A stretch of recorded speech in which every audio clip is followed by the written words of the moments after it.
Learning to shave. Drawing water into lather with his brush, the alchemist spins the handle with his wrist. I watch the foaming bubbles gather within the filling porcelain mug.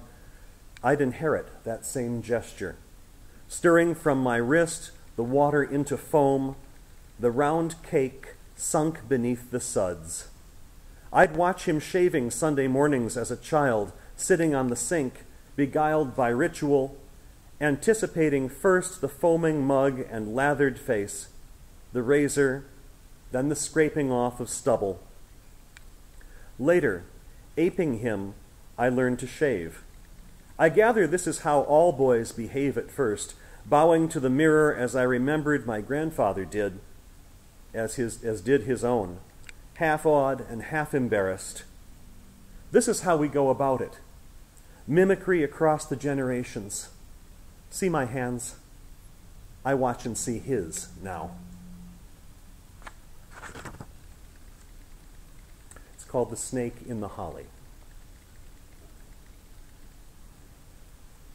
A snake uncoils in the holly, turning in the curdled shadow, unfurling into twisting purpose, curving forward, curls along the brick exterior and the dirt behind the hedge where weedy incidental flowers open.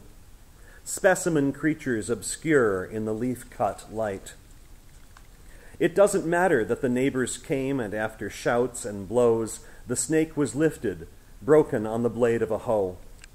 Or where the snake was flung, under which shrub, or what's become of its limp skin, its fine bones and eyes. What mattered is that the boy saw as his grandmother hurried him out the door, and cried out, and pointed, and shrank away, but couldn't look away, held still by the twisting thing. What matters is the fact he still glances down the lost snake's track today.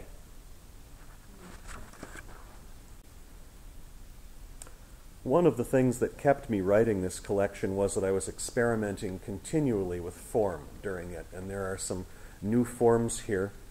The triolet, I've got a group of 3 of them that compose this next poem. It's 8 lines long. The first half of the first line is repeated in lines 4 and 7, and the second line is the 8th line. Like most difficult things, it was invented by the French. Triolets at mid-morning. The children gone, the house resumes a contemplation of itself, a meditative index. It croons, "The children gone."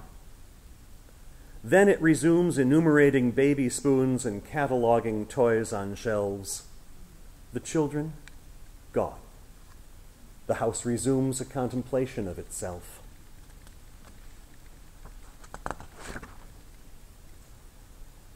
The tapping of the heating pipes within their radiating roughs. The beat of wind on windows snipes its tapping echo.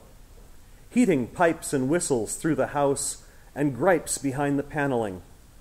The sighs of tapping in the heating pipes within the radiators. Rough.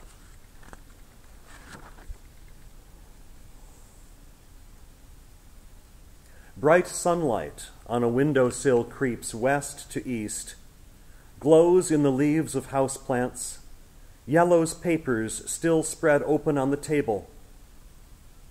Will blank crossword puzzle spaces fill themselves? The sharpened pencil grieves.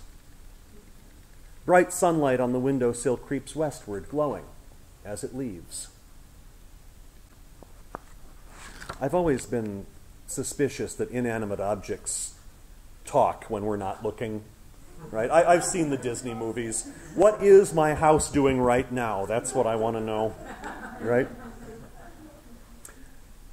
There was once a paint bucket crate of photographs in a closet in my grandparents' house. It's since been dispersed, but it contained both photographs and negatives. And so I wrote the short piece that forms the first half of this poem as the positive image, and then the second half is the negative in several senses of that term. It's called a paint crate of photographs. Pictures in the hallway closet call us to forgotten places, store the backyard summer sunlight, eternize the children's faces, quarantine the Christmas parties, memorialize vacations, revive the dead and cast off houseplants, ratify our reservations, press in yellowing celluloid amber, we've forgotten what or who, age us gently and remind us what we were and meant to do. From the dark side. Negatives inside a packet of waxed paper cancel light, changing what we don't remember from full daylight into night. Darkness haunts the celebrations. Black-faced ghosts bewail the sight.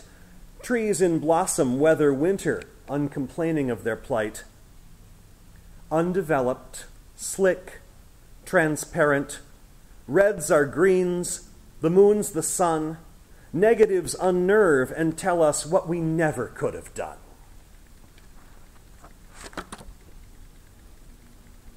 Thank you, I'm not bitter. One of the most difficult new forms I tried for this was the rondo.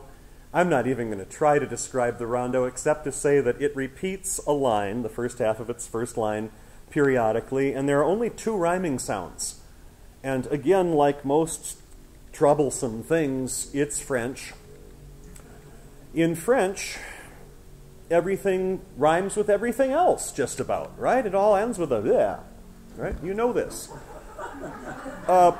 In English, that doesn't happen, and this is why French and Italian poets, also Italians, look at us and chuckle. My Aunt Barbara, when she moved out, left her childhood behind in her bedroom. There was a large doll, maybe 3.5 feet, 3 feet tall, dressed as a bride. That's what you need to know. The rondos de chambre, there are 3 of them here, are taking place in Barbara's room. In Barbara's room, the bride doll leans askew, its legs thrust out. It seems to raise one arm, if less to bless or gesture in wide-eyed protest than stay the afternoon's esteem, discovered in snagged lace and cream sateen in sunlight. What she means, both in her presence and her dress in Barbara's room, uncertain. Witnessing the scene with her, imagine Barbara Jean long gone, the bottles on the dresser drained, stuffed animal confessors fallen mute, the bride serene in Barbara's room. It is a particular blessing that Barbara's middle name is Jean, and I needed to use that sound. In Barbara's room, her old guitar waits out the afternoon, aware of stilled vibrations in its strings, where lost potential music rings in silence in the silent air, and melodies unheard repair to memory. Old songs despair, for now at least nobody sings in Barbara's room. Consider this. The old guitar is waiting for another player. The instrument untouched bides time, untuning in the corner. I'm too young yet for the old guitar in Barbara's room.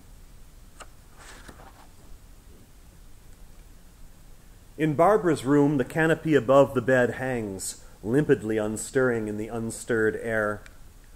The papier-mâché tortoise stares from underneath the vanity.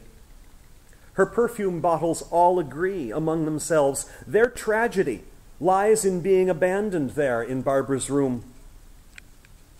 Her books, her dolls, her diary, her correspondence, jewelry, or what at least she didn't care to pack and take away with her is left behind for me to see in Barbara's room.